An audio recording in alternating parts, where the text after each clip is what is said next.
So we have 4 filters, and the first filter is your values.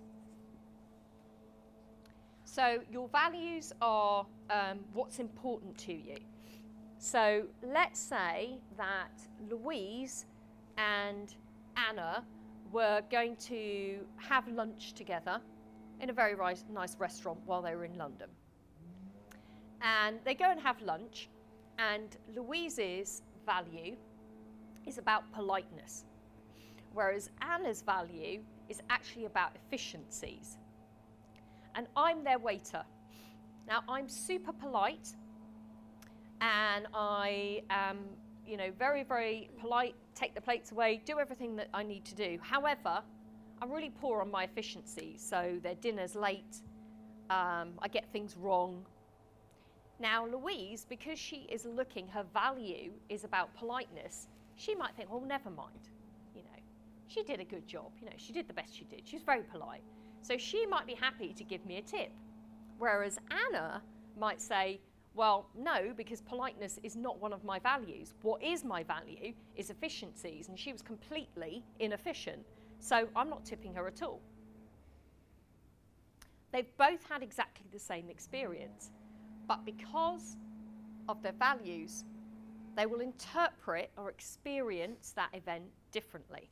So that's the first one. The next one is your beliefs. So again, I just used a recruitment scenario. So let's do the same thing. So let's say we've got a candidate, they go to an interview. That candidate doesn't believe they're going to get the job. In their heart of hearts, they don't believe they're good enough. They go into that interview with thoughts and feelings. They're already thinking, I don't think I'm good enough to get this job. And therefore, they're having an emotional reaction to that. They're having feelings around that. So they go in and they don't perform very well in that interview because they're almost expectant of the result they're going to get. Versus another candidate who absolutely believes confidently, I'm right for this job, I've got the skills for this job, I've been to interviews before, their thoughts, their feelings, totally different to that individual. How do they then behave in that interview? They're confident, they're articulate, they shine the light on their skills, their attributes, and they perform really well. So that's your beliefs.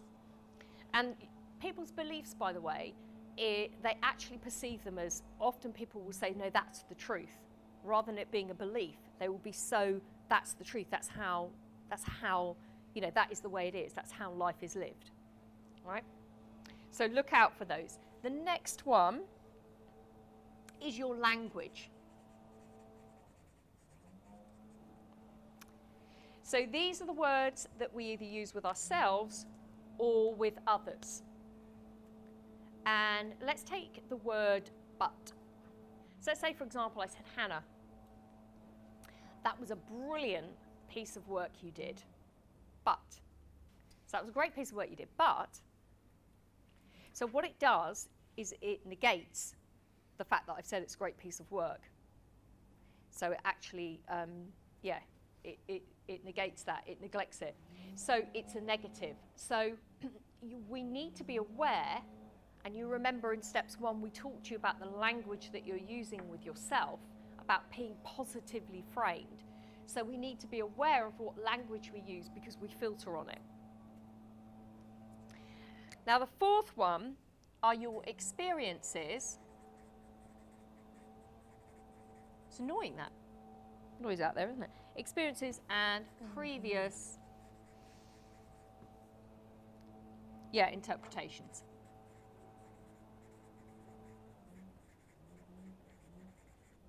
Okay, so what do I mean by this? So let's say, for example, go back to the interview scenario. Let's say I'm a candidate and I've had 3 interviews, and each of those interviews I haven't got the job, or they haven't been a good experience. The next interview I go into, I may be participating or anticipating that actually, based on the previous experiences that I've had, that's not going to be a great outcome. Or let's take a scenario of one of your team and they're doing new business development. And they've tried doing new business development, but every time they've tried it to date, their experience has been that they haven't been very good at it, or they haven't got the outcome that perhaps they wanted. Therefore, their thoughts and feelings about making that call is already negative before they've even made the call. And that then affects the way that they behave and the way they act in making that call. Does all of that make sense?